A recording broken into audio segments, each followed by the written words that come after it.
కూర్చుందాం, అందరం కూర్చుందాం. ఎవరు భయపడవలసిన అవసరం లేదు. సరిగ్గా 10 నిమిషాల్లో దేవుని ఇస్తాను, నా టైం ప్రకారంగా. సంతోషంగా స్తోత్రం చెప్తారా? వాక్యపు ఆకలితో స్తోత్రం చెప్తారా? ప్రభు మనతో మాట్లాడబోతున్నందుకై స్తోత్రాలు చెల్లిస్తామా? స్తోత్రం, స్తోత్రం. ఒక మాట చదువుదాం త్వరగా. ఫిలిప్పీయులకు రాసిన పత్రిక 2వ అధ్యాయం 5వ వాక్యం. క్రీస్తు యేసునకు కలిగిన ఈ మనస్సు మీరును కలిగి ఉండుడి. అందరూ ఒకసారి చేతుల పైకి ఎత్తుతారా? యథార్థంగా ప్రభు ఎదుట నిలిచి కూర్చొని మనస్ఫూర్తిగా ఈ మాట చెప్దామా? యేసయ్యా, నీకు కలిగిన మనసు నాకును దయచేయండి. నీ మనసు నా మనసుగా మారాలి.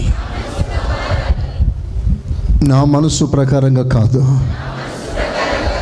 నీ మనసు ప్రకారంగా జీవించు భాగ్యం నాకు దయచేయమని యేసు నామములో ప్రార్థిస్తున్నాను తండ్రి. ఆమేన్. చప్పట్లు కొడదామా గట్టిగా? ఇక్కడ క్రీస్తునకు కలిగిన ఈ మనస్సు మీరు కలిగి ఉండటానికి ప్రయత్నించండి అని రాయబడలే. క్రీస్తు యేసునకు కలిగిన ఈ మనసు మీరును కలిగి ఉండటానికి కృషి చేయండి అని రాయబడలే. It's an commandment. ఏమని రాయబడిందంటే, క్రీస్తు యేసునకు కలిగిన ఈ మనసు మీరు కూడా కలిగి ఉండండి. ఆమేన్. యేసు ప్రభువును అంగీకరించిన తర్వాత మనం చెప్పవలసిన ప్రధానమైన సాక్ష్యం ఏంటో తెలుసా? వెండి సంపాదించాను, బంగారం సంపాదించాను కాదు. యేసు ప్రభువును నమ్ముకున్న తర్వాత 10 అంతస్తుల బిల్డింగ్ కట్టాను. యేసు ప్రభువును నమ్ముకున్న తర్వాత కార్లు కొన్నాను, మేడలు కొన్నాను, మెద్దలు కొన్నాను కాదు. యేసు ప్రభువును నమ్ముకున్న తర్వాత నాకు ఆరోగ్యం వచ్చింది, క్షేమం వచ్చింది, సుఖ సౌఖ్యాలు పెరిగింది కాదు. యేసు ప్రభువును నమ్ముకున్న తర్వాత మనం చెప్పవలసిన ప్రధానమైన సాక్ష్యం, నా మనసు మారింది. చేతులెత్తి చెప్పండి గట్టిగా, ఇంకా గట్టిగా, ఇంకా హుషారుగా. నా మనస్సు మారింది. Lord has changed my mind. యేసు ప్రభువును అంగీకరించిన తర్వాత the first interaction, transformation in our mind. మన గోల్, క్రైస్తవ గురి ఏమిటయ్యాలంటే సంఘానికి వచ్చి వాక్యం వినడం మాత్రమే కాదు, రోజు రోజు నా మనసు సంపూర్ణంగా మారి నేను యేసులా మారాలి. చేతులెత్తి ఆకాంక్షతో మాట చెప్తారా? ఆమేనని యథార్థంగా చెప్తారా? నాకు ఈ లోకంలో ఏది ఉన్నా ఏది లేకపోయినా పర్వాలేదు, నాకు యేసు మనసు కావాలి. ఈ లోకంలో బంధాలు, బంధుత్వాలు నాకు దూరం అయిపోయినా పర్వాలేదు, నాకు యేసు మనసు కావాలి. అందరూ ఆమేనండి గట్టిగా చెప్పండి, గట్టిగా హల్లెలూయా. క్రీస్తు యేసునకు కలిగిన ఈ మనసు, ద మైండ్ ఆఫ్ క్రైస్ట్. మన మనసు వేరు, యేసయ్య మనసు వేరు. మన మనసుతో మనం జీవించటానికి వీలు లేదు. ఒక సంఘములో ఒక విశ్వాసి తాను యోచించిన ప్రతి యోచన, ప్రతి ఆలోచన, ప్రతి ప్రణాళిక అది యేసయ్య మనసులో నుండి మనకు రావాలి. మన ప్లాన్లు ఫెయిల్ అయిపోతాయి. మనం వేసుకున్న ప్రణాళికలు రద్దయిపోతాయి. కానీ అదే ప్లాన్, అదే ప్రణాళిక యేసయ్య మనసులో నుంచి వస్తే అది ఎన్నడూ నిరర్ధకము కాదు. చప్పట్లు కొట్టి దేవుని గణపరచండి. హల్లెలూయా, హల్లెలూయా. హుషారుగా ఉంటారా? ఇంకా హుషారుగా. ఏమిటి క్రీస్తు మనస్సు? రెండే మాటలు మీకు చెప్తాను. మరలా మాట చూస్తారు ఒకసారి. 5వ వచనం, 2:5. కలిగిన ఈ మనస్సు మీరును కలిగి ఉండుడి. ఈ మనస్సు అన్నాడు. ఈ మనస్సు, దిస్ మైండ్. ఏ మనస్సు? చదవండి. క్రీస్తు యేసునకు కలిగిన ఈ మనస్సు మీరును కలిగి ఉండండి. ఆయన దేవుని స్వరూపము కలిగిన వాడు, దేవుని స్వరూపము కలిగిన వాడై ఉండి దేవునితో సమానముగా ఉండుట, దేవునితో సమానంగా ఉండుట విడిచిపెట్టకూడని భాగ్యమని ఎంచుకొనలేదు గాని ఎంచుకొనలేదు. బ్రదర్ నా వైపు చూడండి.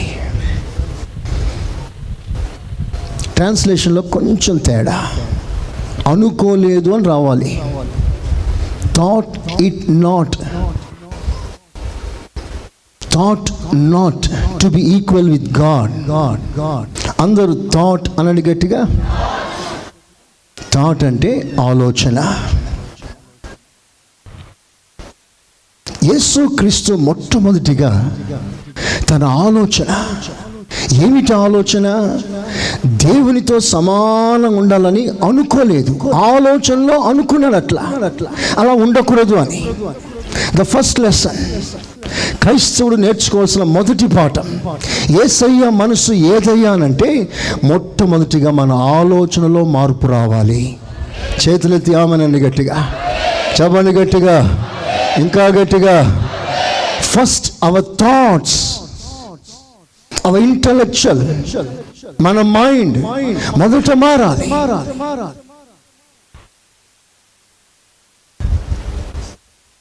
చూడండి ప్రియులారా, మన ప్రభు అయిన యేసు క్రీస్తు అలా అనుకోలేదంటే మైండ్లో ఒక రూపాంతరం, దానిని వ్యక్తపరుస్తున్నాడు. నేను ఈ లోకానికి దిగి వచ్చినప్పుడు ఐ వాస్ రినీవ్డ్ ఇన్ మైండ్. నేను ఉన్నత స్థానంలో ఉన్న నేను అక్కడనే ఉండిపోవాలని అనుకోలేదు. Thought it not to be equal with the lord. I came down. నేను ఒక మట్టి దిగి వచ్చాను. చాలా ప్రాముఖ్యమైన విషయం, మొట్టమొదటిగా మన మనసు మారాలి. ఒక వ్యక్తి యేసు ప్రభులా మాట్లాడటానికి నేర్చుకోవచ్చు. ఒక వ్యక్తి యేసు ప్రభులా వస్త్రధారణ చేయవచ్చు. ఒక డ్రామా వేస్తే ఆ డ్రామాలో ఒక పొడుగైన అంగి వేసి, ఎర్ర దుప్పటి వేసి, చున్నీ వేసి, పొడుగైన వెంట్రుకలు వేసి, కొంచెం గడ్డం పెంచితే కరుణామయుడిలో, దయామయుడిలో యేసు ప్రభులా కనిపిస్తాడు కొన్ని నిమిషాలు. అంటే యేసు ప్రభులా యాక్టింగ్ చేయవచ్చు. కానీ ఇక్కడ ప్రభు నాట్ జస్ట్ అన్ యాక్టింగ్. నా ప్రభుకి ఏం కావాలంటే హృదయ అంతరంగంలో నుండి మనం యేసులా మారటానికి మనం ప్రయత్నం చేస్తాం. స్తోత్రం చెప్పండి గట్టిగా, హల్లెలూయా. మన దేవుడు ఎవరయ్యా అనంటే హృదయ ఆలోచనలన్నింటినీ ఎరిగినవాడు ఆయన. Every thought that should be transformed. అది చేశాను, ఇది చేశాను, అవన్నీ తర్వాత. కానీ ఎలా చేశాము అది ముఖ్యం. దేవునికి ఎంత ఇచ్చావు ముఖ్యం కాదు, ఎలా ఇచ్చావు అది ముఖ్యం. దేవుని సన్నిధికి నేను కూడా వచ్చాను, అది ముఖ్యం కాదు, ఎలా వచ్చా. ఫోటో తీస్తే మన ఆకారం పడుతుంది, కానీ దేవుడు ఫోటో తీస్తే మన హృదయ స్వభావాలన్నీ బయటకు వస్తాయి. ఒక ఎక్స్రే రిపోర్ట్ మాదిరిగా బయటకు వస్తుంది. దేవుడు మనల్ని దర్శించును గాక. వస్త్రధారణ రూపాన్ని మార్చడానికి కొన్ని క్షణాలు సరిపోతుంది. With in fraction of seconds యేసు ప్రభులా కనబడవచ్చు. We can appear. కానీ ఈ మనస్సు యేసులా మారాలి అంటే దానికి ఒక ప్రాసెస్ ఉంది. ఇది ఒక లోతైన సత్యం. శరీర అక్కర్లు, ఈ భౌతిక అక్కర్లు తీరడం ఎంత ముఖ్యమో మనం భావిస్తున్నామో అంతకంటే చాలా ప్రాముఖ్యమైంది ఆత్మీయ జీవితం యొక్క అక్కర్లు పరిపూర్ణంగా తీర్చబడాలి. ఒక ఇల్లు లేనప్పుడు మనం బాధపడతాం, తినటానికి సరైన తిండి లేనప్పుడు బాధపడతాం. పండుగలు అందరూ కొత్త బట్టలు వేసుకున్నప్పుడు మనకు కొత్త బట్టలు లేకుండా దేవుని మందిరానికి వస్తే ఎంత బాధేస్తుంది, చాలా దుఃఖపడతా. భౌతికంగా అక్కర్లు తీరనప్పుడు ఎంతో బాధపడుతున్నా. కానీ ఈ రోజున మిమ్మల్ని సూటిగా ప్రశ్నిస్తున్నాను. స్పిరిచువల్ నీడ్స్, ఆత్మ సంబంధమైన అక్కర్లు. అంతరంగ పురుషుడు ఒకడు ఉన్నాడు. భావ్య పురుషుడు ఎలా ఉన్నాడో అంతరంగ పురుషుడు కూడా అలాగే ఉన్నాడు. ఈ భావ్య పురుషునికి ఏమి కావాలో ఆత్మీయంగా అంతరంగ పురుషునికి కూడా అవి కావాలి. శరీరానికి వస్త్రం అవసరం, ఆత్మకి ఆత్మ సంబంధమైన వస్త్రం కావాలి. ఆ వస్త్రమే స్వభావం. ఈ అంతరంగ స్వభావం పరిపూర్ణంగా అలంకరించబడాలి. ఇది ఎలా రూపాంతరం పొందుతుంది? ఒక మాట చదివిస్తాను. తీతు పత్రిక 3వ అధ్యాయం 5వ వాక్యం, టైటస్ 3:5.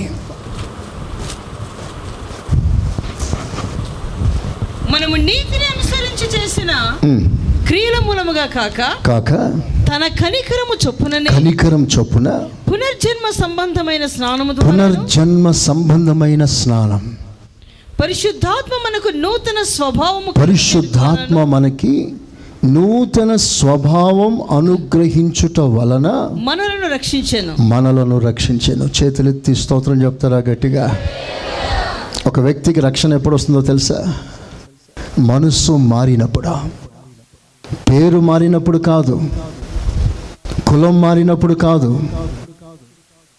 ఇంటికి గుమ్మాలు మార్చినప్పుడు కాదు, కిటికీలు మార్చినప్పుడు కాదు, వాస్తు ప్రకారంగా ఇల్లు బాగాలేదని కూల్చి వాస్తు ప్రకారం కట్టినప్పుడు కాదు ఒక వ్యక్తికి రక్షణ వచ్చేది. రక్షణ ఎప్పుడయ్యా ఒక వ్యక్తికి వస్తుంది అంటే పునర్జన్మ సంబంధమైన స్నానం జరగాలి. ఆమేనండి. పునర్జన్మ సంబంధమైన స్నానం చేసిన వ్యక్తి ఎలాగో శుద్ధుడవుతాడో ఆత్మీయంగా పునర్జన్మ సంబంధమైన స్నానం. ఆ స్నానం వాక్యము ద్వారా, వాక్యం అనే ఉదక స్నానం. అలా స్నానం చేయటం ద్వారా పరిశుద్ధాత్మ దేవుడు మనకి ఒక నూతన మనసును అనుగ్రహిస్తాడు. చపలు కొడదామా? హల్లెలూయా. అందుకే ఈ వాక్యాన్ని నువ్వు అప్పగించుకోవాలి. ఈ వాక్యం మిమ్మల్ని కడుగుతుంది, శుద్ధి చేస్తుంది, మీ కఠినమైన మనసును పగలగొడుతుంది, వ్యతిరేకమైన నీ స్వభావాన్ని దేవునికి అనుకూలంగా మార్చగలదు. రెండంచులో ఎటువంటి వాడిగల ఖడ్గము కంటే పదునైన ఖడ్గం దేవుని వాక్యం. ఈ వాక్యానికి నువ్వు పూర్తిగా అప్పగించుకోగలిగితే ఈ వాక్యమే నేను సరిచేయవలసిన విషయాలు సరిచేసి పునర్జన్మ సంబంధమైన స్నానం చేయించి ఆత్మ ద్వారా ఒక నూతన స్వభావం దేవుడు మనకిస్తాడు. హల్లెలూయా. నా ప్రియ సంగమా, ఒక్కసారి మీరు ఆలోచన చేయండి. నా మనసు ఎంత మట్టుకు మారింది?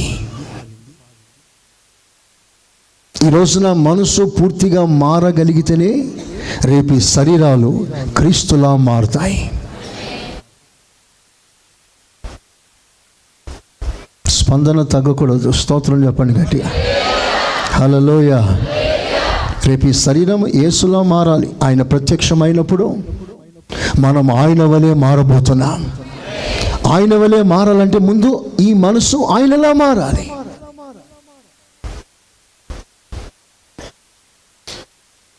అంతరంగాన్ని పరిశోధించే దేవుడు ఆయన. ఒకసారి ఇద్దరు భక్తులు దేవాలయంలోకి వచ్చారు, ప్రార్థన చేశారు. ఒకతడు పైన తన విషయాలన్నీ కనుపరుచుకుంటున్నాడు. దశం భాగాలు ఇస్తాను, కానుకలు ఇస్తాను, ఉపవాసాలు ఉంటాను, ధర్మాలు చేస్తాను, అన్ని రకాల పరిచయంలో పాల్గొంటాను అని తన అవుట్వర్డ్ యాక్షన్స్ అంతా చూపిస్తాడు. అన్నీ చూపిస్తున్న తర్వాత పక్కనే ఒక సుంకరి, ఒక పాపి, తన గురించి రాయబడిన మాట ఏంటో తెలుసా? ఆకాశమందు తల ఎత్తుటకైనను మనసాక్షి లేక తల దించుకొని తన హృదయాన్ని ప్రభుకు అప్పగించాడు. తన ఇన్వర్డ్ అంతరంగాన్ని ప్రభుకు అప్పగించాడు. భావ్యంగా కనుపరుచుకునే వాని కంటే అంతరంగంలోంచి ఒక చిన్న మార్పు కలిగి ప్రభుకు అప్పగించుకున్నాడే, ఆ వ్యక్తి విషయంలో పరలోకమంతా సంతోషించింది. చెప్పండి ఆమేన్, హల్లెలూయా. ఇద్దరు బయటికి వెళ్ళారు. ఒక వ్యక్తి ఎలా వచ్చాడో అలా పోయాడు, కానీ హృదయాన్ని మార్చుకున్నవాడు ఎలా వచ్చాడో అలా పోలేదు. ఒక దొంగగా వచ్చాడు, ఒక పరిశుద్ధునిగా బయట అడుగు పెట్టాడు. స్తోత్రం చెప్పండి గట్టిగా, హల్లెలూయా, హల్లెలూయా. నా ప్రియ దేవుని బిడ్డలారా, రోజు రోజు మన మనసు మారుటకు ప్రభుకు పరిపూర్ణంగా మనం అప్పగించుకుందాం. ఎందుకంటే ఒక మనిషిని వైపు చూస్తూ మనం యాత్ర సాగిపోకూడదు. మనసు మారాలంటే యేసు వైపు చూస్తూ ఈ పంద్యపు రంగంలో పరిగెత్తాలి. యేసు వైపు మాత్రం ఎందుకు చూడాలి? విశ్వాసంలో కర్తయ్య దాన్ని కొనసాగించు వాడైనా యేసు వైపు ఎందుకు చూడమన్నాడు? Cs example. ఆయన ఎలా ఉన్నాడు, నువ్వు ఎలా ఉన్నావు? ఆయన మనసు ఏమిటి, నీ మనస్తత్వం ఏమిటి? ఆయన ఏం ఆశిస్తున్నాడు, నువ్వేం ఆశిస్తున్నావు? ఆయన ఏం కోరుకుంటున్నావు, నువ్వేం కోరుకుంటున్నావు? ఆయన వైపు చూస్తూ లెర్న్ ఫ్రమ్ హిమ్. ఆయన వైపు చూస్తూ, ఆయన ఎగ్జాంపుల్ని ఫాలో చేస్తూ, ఆయన నడిచిన పదవులో నడుస్తూ ఆయన వలె మారటానికి మనల్ని మనమే అప్పగించుకుందాము. చేతులెత్తి స్తోత్రం చెప్పండి గట్టిగా. Number 1, thought. ఆలోచన విధానం మారాలి, మనస్సు మారాలి. మీరందరూ దేవుని సన్నిధికి వచ్చారు, మిమ్మల్ని చూసి నాకు సంతోషం అవుతుంది. కానీ ఎంతమంది హృదయాలు చూసి దేవుడు సంతోషిస్తాడు? ఈ సమయంలో ఎంతమంది యథార్థ హృదయంతో ప్రభుని ఆరాధన చేయటానికి వచ్చారు? దేవుడు మనల్ని దర్శించునుగాక. 6వ వాక్యం చదివారు, ఇప్పుడు 7వ వాక్యం చదవండి త్వరగా. మనుషుల పోలికగా పుట్టి దాసుని స్వరూపమును ధరించుకొని తన్ను తానే రిక్తునిగా చేసుకొనెను. మరియు ఆయన ఆకారమందు మనుషుడిగా కనబడి మరణము పొందినంతగా, అనగా సిలువ మరణము పొందినంతగా విధేయత చూపిన వాడై, సిలువ మరణం పొందినంతగా విధేయత చూపిన వాడై తన్ను తాను తగ్గించుకొనెను. It's a simple lesson, but it's a very, very, very important in our life.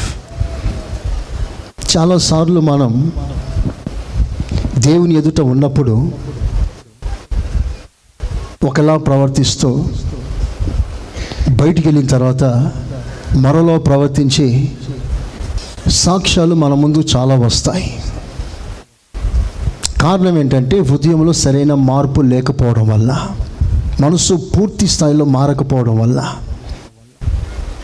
మన మీద మనసును కప్పేసి మనం ఒక భక్తి వేషం వేసుకొని ప్రభు దగ్గరికి వస్తాం, కానీ అంతరంగాన్ని పరిశోధిస్తున్నాడు. ఒక మాట మీకు జ్ఞాపకం చేయాలా? పిల్లలు తల్లిదండ్రులు ఎదుట భయపడి ఉంటారు, కొడతారని. టీచర్ ముందు స్టూడెంట్స్ భయపడి కాపీలు కొట్టారు, డిబార్ చేస్తారని. ఒక దొంగ పోలీస్ ముందు కూర్చున్నప్పుడు చాలా భక్తిగా ఉంటాడు. పాస్టర్ ముందు ఒక విశ్వాసి చాలా భక్తిగా ఉంటాడు. రోడ్డు మీద అక్కడ వెహికల్ ఇన్స్పెక్టర్ ఉన్నాడంటే బండ్లు ఇక్కడే ఆపేస్తారు, మంచి మనస్సాక్షి లేని బండ్లన్నీ.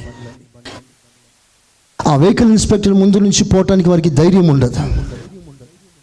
ఓ ట్రాఫిక్ పోలీస్ సిగ్నల్ నుండి రెడ్ పడగానే ఆగిపోతాం. అదే రాత్రి వేళ అక్కడ ఏ ట్రాఫిక్ పోలీస్ లేకపోయినప్పుడు ఆ సిగ్నల్తో పని లేకుండా మనం వెళ్ళిపోతూ ఉంటాం. ఆలోచిస్తున్నారా? ఒక అధికారి మన ఎదుట ఉన్నప్పుడు భయపడి లోపడుతున్నాం. కొన్నిసార్లు కొన్ని షాప్స్లో, కొన్ని సూపర్ మార్కెట్స్లో ఒక బోర్డు ఉంటుంది. ఏమిటా బోర్డు అంటే, this shop as CC camera surveillance. ఇది సీసీ కెమెరా ద్వారా ఇక్కడ జరుగుతున్న విషయాలన్నీ రికార్డ్ అవుతుంది, జాగ్రత్త అని. నేను అంటాను, ఒక సీసీ కెమెరా అక్కడ షాప్లో జరుగుతున్న ప్రతిదీ రికార్డ్ చేయగలిగితే అంతకంటే అధికమైన రికార్డింగ్ స్టేషన్ పరలోకంలో ఒకటి ఉంది. దేవునికి స్తోత్రం. కెమెరా కంటికి చిక్కాడు అనే న్యూస్లు చూస్తా. ఒక కెమెరా కంటికి చిక్కగలిగితే దేవుని కంటిని ఎవరు తప్పించుకోగలరా? ఒక కెమెరా పాడైపోవచ్చు, పాడైపోయినప్పుడు ఏమైనా జరగవచ్చు. కానీ నా దేవుడు కన్నులు, దృష్టి అది కొనుకదు, అది నిద్రపోదు. రాత్రి పగలు 24/7 నీ వైపు చూస్తూ నీ యొద్ద ఒక శ్రేష్టమైన ఫలం ఎదురు చూస్తుంది ఆ దేవుని కన్నులు. స్తోత్రం చెప్తారా గట్టిగా? దేశమంతా సంచరిస్తుంది యథార్థవంతులను చూడటానికి ఆయన కన్నులు. దేవుని బిడ్డలారా, మనసు మొదట మారాలి. రెండవదిగా నా ప్రభువుని యేసు క్రీస్తు సమానంగా ఉండాలని అనుకోలేదు, కానీ ఆయన ఒక అడుగు దిగి వచ్చాడు. అనగా ఆయన తన్ను తాను తగ్గించుకున్నాడు. ఆమేన్. సెకండ్ లెసన్, నిన్ను నీవే దేవుని సన్నిధిలో తగ్గించుకొని ఉండు. Very simple lesson, but it touches the God's heart. నిన్ను నీవే సంపూర్ణంగా తగ్గించుకొని ఆయన సన్నిధిలో తల వంచి దీనునిగాను ప్రవర్తించాలి. ఇది దేవుని మాదిరి. It's an example of almighty God. ఆయన దేవుడై ఉండి కూడా ఆ హోదాని వదిలి తగ్గించుకొని వచ్చాడు. ఈరోజున నీతో నాతో దేవుడు ఏమని ఆశిస్తున్నాడంటే, నువ్వు ఏ స్థాయిలో ఉన్నా పర్వాలేదు, ఆ స్థాయిలో ఉన్నట్లుగా నువ్వు హెచ్చించుకొని గర్వించక యేసు కోసం ఒక మెట్టు దిగి వచ్చి మిమ్మల్ని మీరే తగ్గించుకోవాల్సిందిగా కోరుతున్నాను. Praise the Lord. బైబిల్లో తమ్మును తాము హెచ్చించుకునే జాబితా ఒకటి ఉంది. వాళ్ళు హెచ్చింపుకు కారణం ఏంటో తెలుసా? ఒక మాట మీరు చదవండి, నేను ముగించేస్తున్నాను. ఎస్తేర్ పత్రిక 3వ అధ్యాయం 1వ వాక్యం. ఎస్తేర్ 3:1. ఈ సంగతులైన తర్వాత రాజైన అహష్వేరోజు హమ్మెదాతా కుమారుడును అగాగీయుడునగు హామానును ఘనపరిచి వాని హెచ్చించి వాని పీఠమును తన దగ్గరనున్న అధిపతులందరికంటే ఎత్తుగా ఉంచెను. He was promoted. అతనికి గౌరవం కలిగింది, తన స్థాయి పెరిగింది. ఎప్పుడైతే హామాన్ తన స్థాయి పెరిగిందో హృదయమందు గర్వించి అందరూ తనకు లోబడాలని, అందరూ తనకి సాష్టాంగ నమస్కారం చేయాలని హృదయంలో గర్వించి ఒక శాసనంగా రాసుకున్నాడు హృదయంలో. నన్ను చూసిన ప్రతివాడు తల దించుకోవాలి, నా ముందు తల ఎవడు ఎత్తుకోకూడదు, సాష్టాంగపడి నాకు పూజించాలి అని గర్వించాడు, అహంకారం పెంచుకున్నాడు. ఇదే హామాను పదవి రాకముందు he was an common man, he was an ordinary man. ఎప్పుడైతే ప్రమోషన్ వచ్చిందో, స్థాయి పెరిగిందో గర్వించాడు, తనకు అందరూ లోబడాలని కోరుకున్నాడు. పాఠం ఏంటో తెలుసా? ఒక గోల్డెన్ వర్డ్ చెప్తాను. పెన్ను పేపర్ ఉంటే రాసుకో ఒక మాట.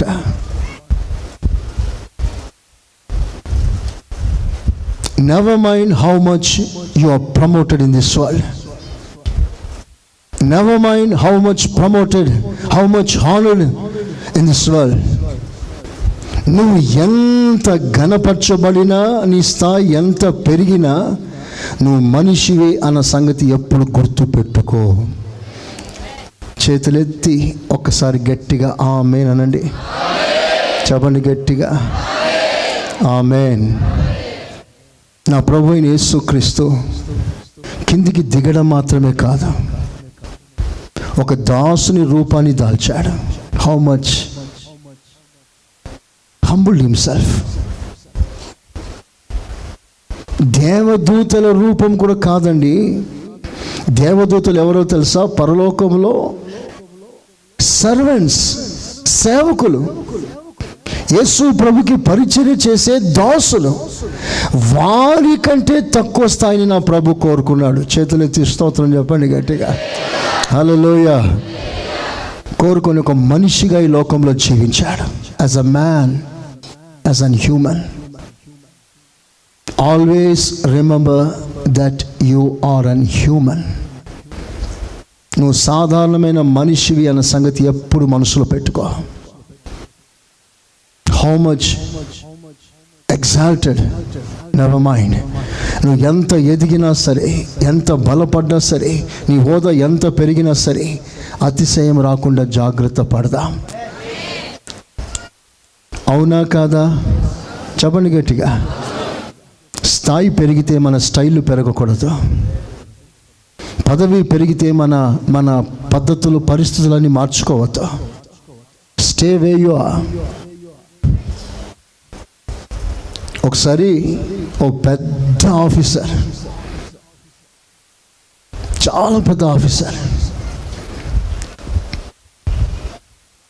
ఆయన ఇంటికి వచ్చిన తర్వాత ఇంటి వాళ్ళందరూ కూడా ఇంట్లో, ఆఫీస్లో తనకి ఏ అధికారం ఉందో, ఎంత గౌరవం ఉందో అంత గౌరవం, అంత భయం ఇంట్లో కూడా ఉండాలని ఆశిస్తాడు. ఆ బాధ ఇంటి వాళ్ళు పడలేక రోజు నరకం అనుభవిస్తారు. ఒకరోజు ఇంటికి పాస్టర్ వచ్చారట. సమస్య తెలిసి ఆ ఆఫీసర్ కొరకు ప్రార్థన చేస్తూ ఆ పాస్టర్ గారు ఒక మాట అన్నాడంట. ఏమన్నాడంటే, సార్, మీరు ఆఫీస్లో చాలా పెద్ద ఆఫీసర్, ఆఫీస్లో మీకు అందరూ భయపడతారు, అందరూ గౌరవిస్తారు, దయచేసి ఆ కుర్చీ అక్కడే పెట్టేసి రండి అన్నాడట. ఆ కుర్చీని తీసుకొచ్చి ఇక్కడ కూర్చోవద్దు, ఇది మీ కుటుంబం, మీరు ఒక తండ్రిలా ఉండండి మీ పిల్లల దగ్గర. పాఠం ఏంటో తెలుసా? మనం ఈ లోకంలో ఎంత అధికారులమైనా, ఎంత గౌరవం ఉన్నా, సాధారణమైన ఒక మనిషిలా మనం గుర్తిస్తాం. చెప్పండి, చేతులెత్తి స్తోత్రం చెప్పండి గట్టిగా, చెప్పండి గట్టిగా. మనిషికి రెండవసారి గర్వానికి ఛాన్స్ ఎక్కడ వస్తుందో తెలుసా? చదవండి, దానియేలు పుస్తకం 4వ అధ్యాయం. డానియేలు పుస్తకం 4వ అధ్యాయం.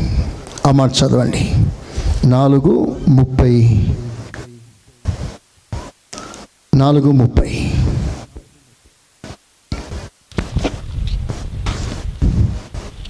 4:30.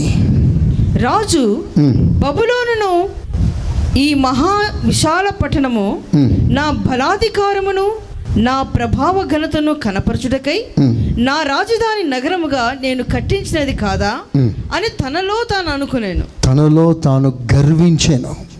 సరైన ట్రాన్స్లేషన్. ఈ బలం నాది కాదా? ఈ రాజ్యం నేను కట్టింది కాదా? నేను కట్టింది కాదా? నేను సాధించింది కాదా? నేను అలా చేయలేదా? వినండి దేవుని బిడ్డలారా, మీరు పొందిన విజయాల విషయమై గర్వించవద్దు. నువ్వు ఎంత ఘనమైన విజయాలు సాధించినా, ఎంత గొప్ప సేవ చేయగలిగినా, ఎంత స్థాయి సంపాదించినా, నువ్వు సాధించిన విజయాన్ని బట్టి నువ్వు గర్వించకు. ఆ విజయం అనుగ్రహించబడింది నీ స్థాయిని బట్టి కాదు, నీ సామర్థ్యంను బట్టి కాదు. విజయమును అనుగ్రహించుచున్న దేవునికి మాత్రమే మహిమ కలుగునుగాక. చెప్పండి గట్టిగా, హల్లెలూయా. హామాన్ ప్రమోషన్ వచ్చిన తర్వాత గర్వించాడు. నెబుకద్నెజర్ విజయం సాధించిన తర్వాత గర్వించాడు. These are the doors for pride. ఇంకో మాట కూడా మీకు చూపిస్తాను, చదవండి. అదే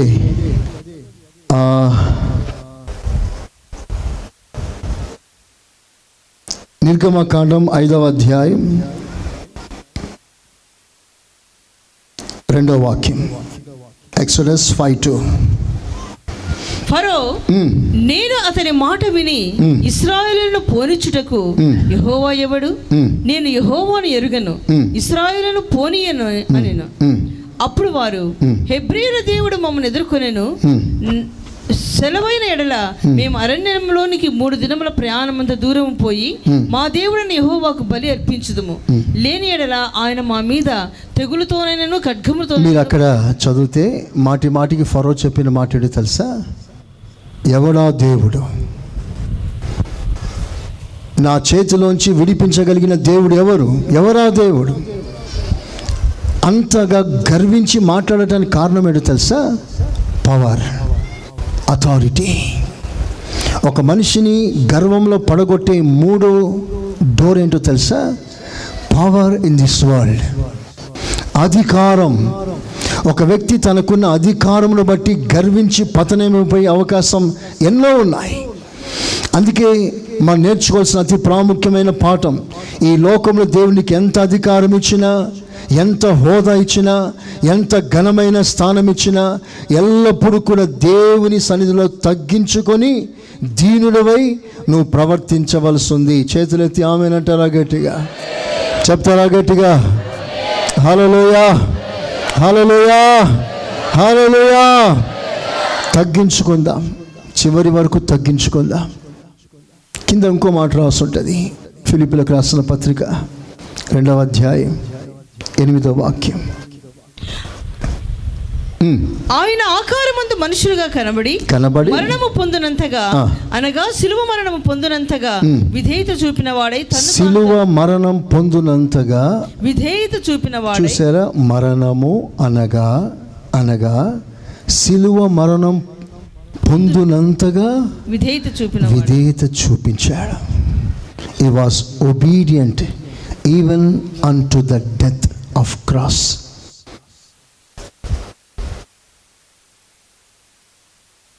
ఎంతవరకు విధేయత చూపించాలంటే, చావు కూడా తిరగబడకుండా, తిరుగుబాటు చేయకుండా, అది దేవుని చిత్తమని గ్రహించినప్పుడు చావటానికి కూడా సిద్ధపడ్డాడు. చేతులెత్తి స్తోత్రం చెప్పండి గట్టిగా. హల్లెలూయా, హల్లెలూయా. పాఠం ఏంటంటే, దేవుని చిత్తం అనేది మన జీవితంలో ఒకటి ఉంటుంది. ఆ దైవ చిత్తం నెరవేర్చటానికి ఎంత వెలైనా నువ్వు చెల్లించాలి. How much cost it may be. ఎంత వెలైనా, ఎంత కష్టమైన, ఎంత బాధ అయినా నీ ఇష్టం కాదు, నీ సుఖం కాదు, ఆయన చిత్తమే నీ జీవితంలో జరగాలి. పాఠం మాదిరి మన ముందున్నాడు. సిలువ మరణం పొందాలి. It was not just an ordinary death. ఏదో పడకలో ఉండి అలాగే చనిపోవడం కాదు. సిలువ మోస్తూ దెబ్బ మీద దెబ్బ కొడుతుంటే, ముఖాన ఉమ్మి వేస్తుంటే, ఒక ప్రక్కన వెంట్రుకలు పెరుగుతుంటే, మరొకన పిడిగుద్దులు గుద్ది ఎవరు నిన్ను కొట్టారో అని అపహాసం చేస్తుంటే, వస్త్రాలు తీసేసి నానా రకాలుగా ఇబ్బందులు పెడుతుంటే, అవన్నీ కూడా దేవుని చిత్తంగా భావించి ఏది కూడా తప్పించుకోవటానికి ప్రయత్నం చేయక, ఆ శ్రమలకి, ఆ సిలువ మరణానికి యేసయ్య తన్ను తాను అప్పగించుకున్నాడు. చపలు కొడతారు ఒకసారి గట్టిగా. హల్లెలూయా, హల్లెలూయా. కష్టమైన చిత్తానికి అప్పగించుకోవాలి. మనం ఏం చేస్తున్నాం? మనకు అనుకూలం ఉంటేనే ప్రభుకు అప్పగించుకుంటాం. మన మనసుకు నచ్చకపోతే అప్పగించుకో. ఆ వాక్యం ఎంత కఠినంగా వచ్చినా పట్టించుకో, బైపాస్ చేస్తాం. ఇది నాకు నచ్చలేదు, ఈ మాట నాకు నచ్చలేదు. నీకు నచ్చడం ఏంటి, నచ్చకపోవడం ఏమిటి? నీ నీ నీ మనస్తత్వానికి, నీకు నచ్చకపోవడానికి వాక్యానికి సంబంధం లేదు. వాక్యం ఉన్నది ఉన్నట్లుగా వస్తే అది నీ ఇష్టంతో పని కాదు, అది దేవుని ఇష్టం. కనుక నువ్వు తప్పకుండా వాటిని అనుభవించవలసిందే. స్తోత్రం, హల్లెలూయా. ఎంత కఠినంగా దేవుడు మాట్లాడతాడు. అసలు దేవుని ఎదుట విలువైన జీవితం ఏది? పేతురు ఒక మంచి మాట రాస్తాడు. పేతురు మొదటి పత్రిక 3వ అధ్యాయం 3వ వాక్యం. 3:3. జడలు అల్లుకొనుటయు, బంగారు నగలు పెట్టుకొనుట, వస్త్రములు ధరించుకొనుట, వెలగల వస్త్రాలు ధరించుట, అను వెలుపటి అవుట్వర్డ్ డెకరేషన్, వెలుపటి అలంకరణ మీకు అలంకారంగా ఉండకూడదు. That's final. అలంకారం మీకు ఉండకూడదు. సాధువైనటియు మృదువైనటియు గుణమను అక్షయాలంకారము గల అంతరంగ అలంకారం అంతరంగ స్వభావం మీకు అలంకారంగా ఉండవలెను. అంతరంగ స్వభావం మీకు అలంకారంగా ఉండవలెను. అది దేవుని దృష్టికి మిగులు విలువ. అది చపలు కొడతారు ఒకసారి గట్టిగా. ఏదండి దేవుని దృష్టిలో విలువైంది? విలువైన వెండి బంగారాలు వేసుకుంటే మనుషుల దృష్టిలో నీకు విలువ ఉండవచ్చు. అబ్బో ధనవంతుడు, బాగా బిగ్ షాట్, ఎంత బంగారం ఉందో, ప్రజలు నీకు మర్యాద ఇవ్వచ్చు.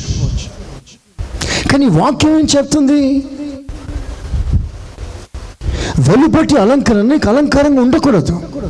మరి ఏదయ్యా క్రైస్తవునికి అలంకారం అంటే హృదయ సంబంధమైన అలంకారం. నువ్వు ప్రభుకి పూర్తిగా అప్పగించుకోవాలని అలంకారం. విధేయత ఒక అలంకారం, సాధువైన గుణం అలంకారం, సాత్వికం ఒక అలంకారం, తగ్గింపు ఒక అలంకారం. ఈ అలంకారం నీవు కలిగి ఉంటే నీ విలువ దేవుని ఎదుట అద్భుతముగా మారిపోతుంది. చేపలు కొట్టు గట్టిగా హల్లెలూయా. విలువైనదిగా దేవుని దృష్టిలో కనిపిస్తా. కనుక మనుషుల దృష్టికి విలువ కొరకు ప్రయత్నం చేయకు. Don't show your self to be honoured before man. ఇదంతా కఠినమైన పాఠం. కానీ నువ్వు దేవుని ఎదుట విలువైన వాడిగా ఉండాలంటే నీ హృదయం అలంకరించబడాలి అని ఆ ప్రభు అది కోరుకుంటున్నాడు. ప్రియులారా, అంతరంగ హృదయంలో ఒక అద్భుతమైన అలంకారం రావాలి. దేవుని చిత్తానికి పరిపూర్ణంగా అప్పగించుకోవాలి. మీ జీవితంలో అతి ప్రాముఖ్యమైన 3 రెఫరెన్స్లు ఇస్తాను. మీరు కలలో కూడా లేపిన వెంటనే ఆ మాటలు మీకు గుర్తొచ్చేయాలి.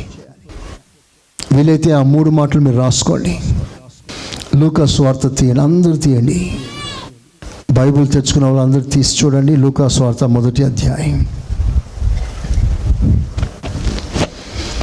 లూకా సువార్త 1వ అధ్యాయం 38వ వాక్యం చూడండి. అందుకు మరియా, ఇదిగో ప్రభు దాసురాలను, నీ మాట చొప్పున నాకు జరుగునుగాక అనెను.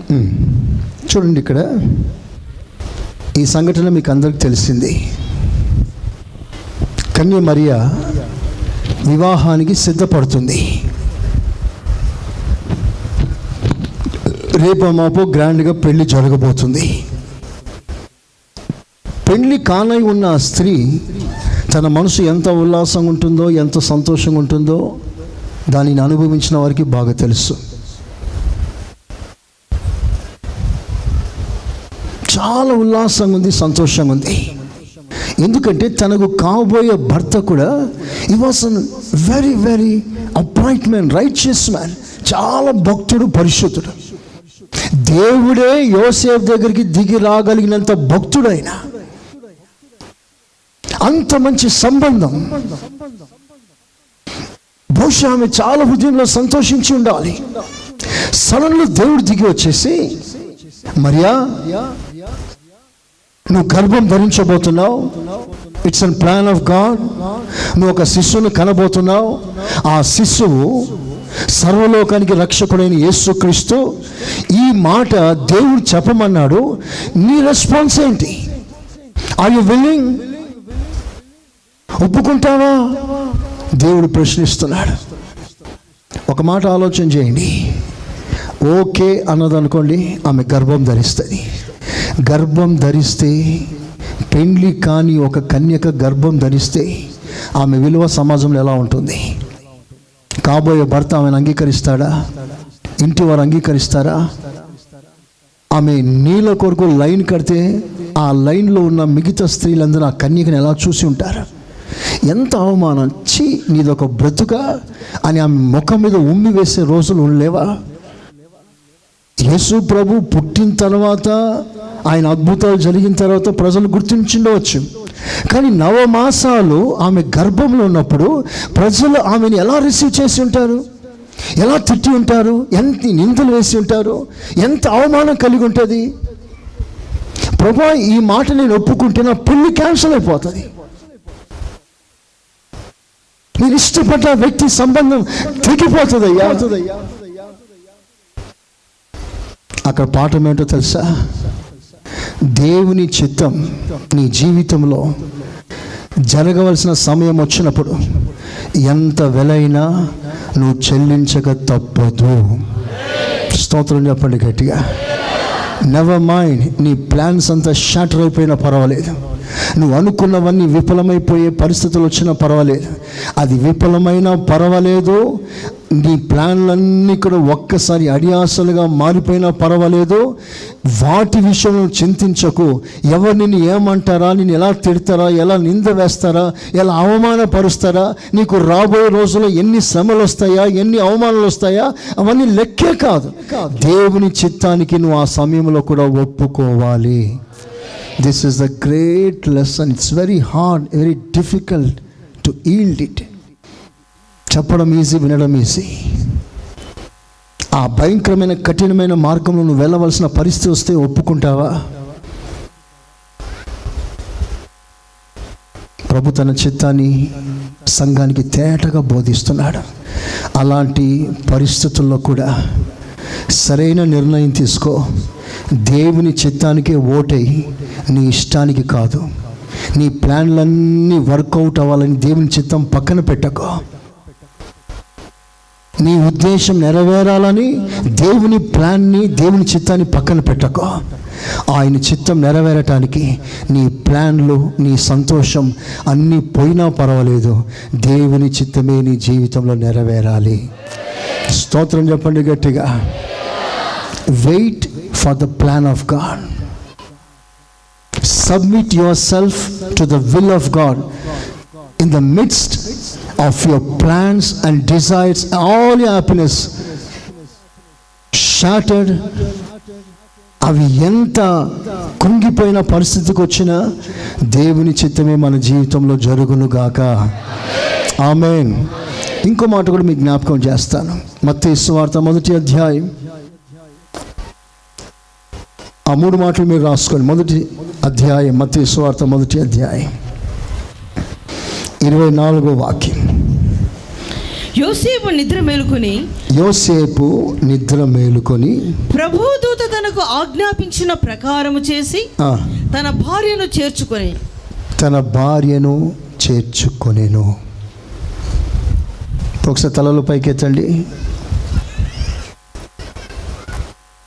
Submit to the will of God even for your life partner.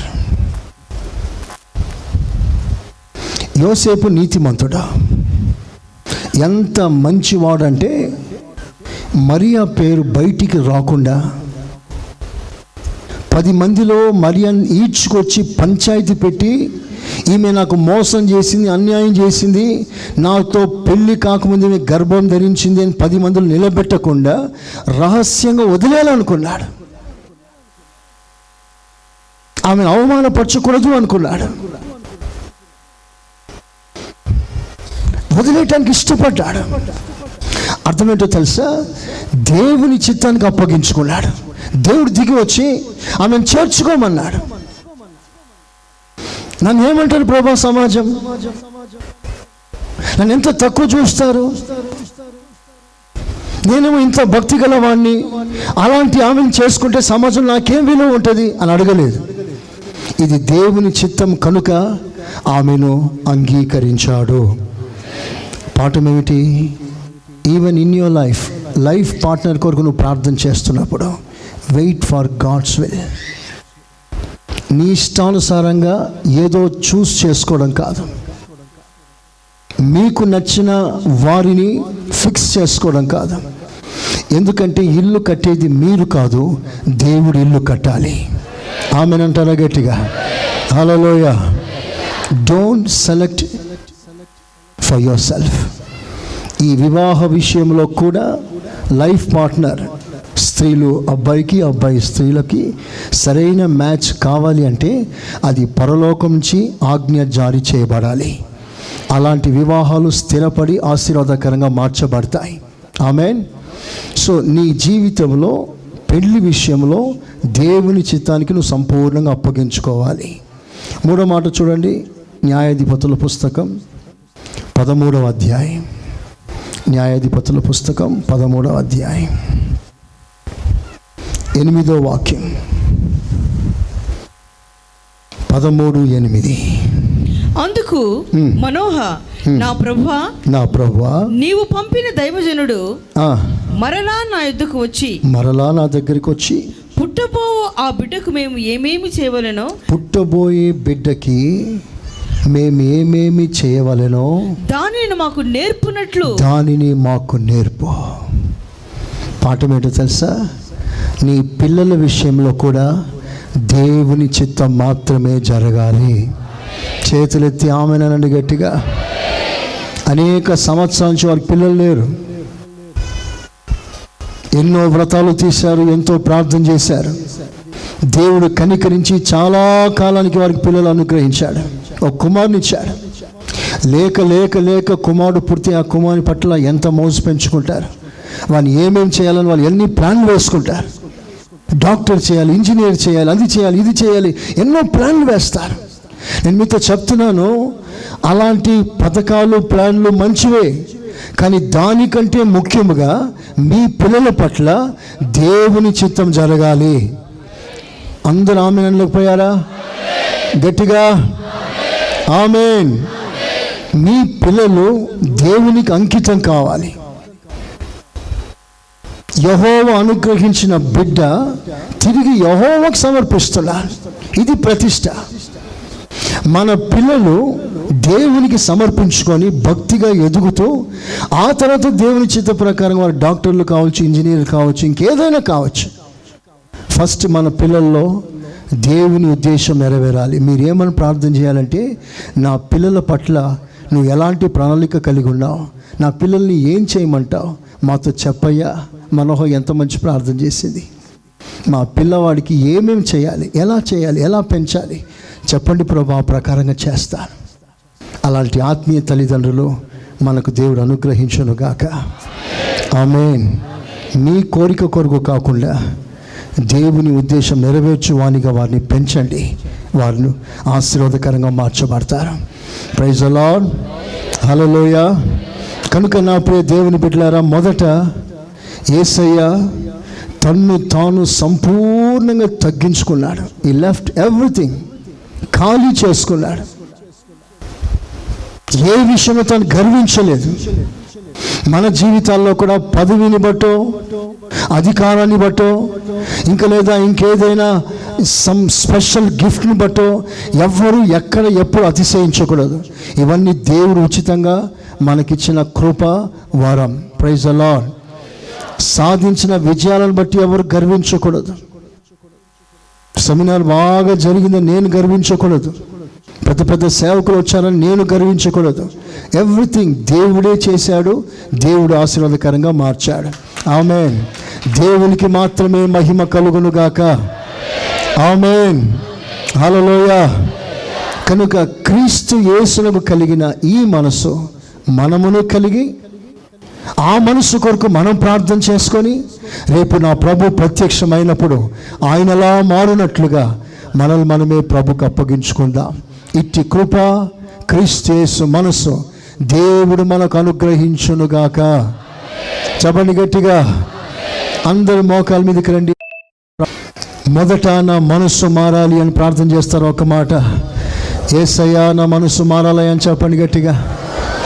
అందరు చెప్పండి గట్టిగా, యేసయ్యా నా మనసు మారాలయ్యా. రెండవదిగా, సంపూర్ణ తగ్గింపు నాకు దయచేయి ప్రభువా. సంపూర్ణ తగ్గింపు నాకు దయచేయి నాయనా. మూడవదిగా, ఎంత వెలైనా నీ చిత్తానికి లోబడే మనసు నాకు కావాలి ప్రభువా. ఒక్క మాట, ఆ మాట అందరు చెప్తారా గట్టిగా. ఎంత బరువైనా, ఎంత వెలైనా, ఎంత కష్టమైనా, ఎన్ని నష్టాలైనా నీ చిత్తానికి లోబడే మనసు నాకు దయచే ప్రభా. చెప్పండి గట్టిగా ఆ మాట అందరూ. నీ చిత్తానికి లోబడే మనసు నాకు దయచే నాయన. నీ చిత్తానికి లోబడే మనసు నాకు దయచే ప్రభు. కుడికైనా ఎడమకైనా తిరగక, యేసయ్యా నీ చిత్తమే నా జీవితంలో పూర్తిగా జరగాలయ్యా. నా సంతోషం కాదు ప్రభు, నీ సంతోషమే నాలో జరగాలయ్యా. నీ మనసు నాకు కావాలయ్యా. యేసు నామములో ప్రార్థిస్తున్నాను తండ్రి. ఆమేన్. ఇంకా గట్టిగా, ఇంకా గట్టిగా. ఆమేన్, ఆమేన్. ఇటు కృప, ఇటు నడిపింపు సమృద్ధిగా దేవుడు మనకు అనుగ్రహించును గాక. అందరూ మోకరించి చేతులు పైకెత్తండి. నీ చిత్తమే జరిగి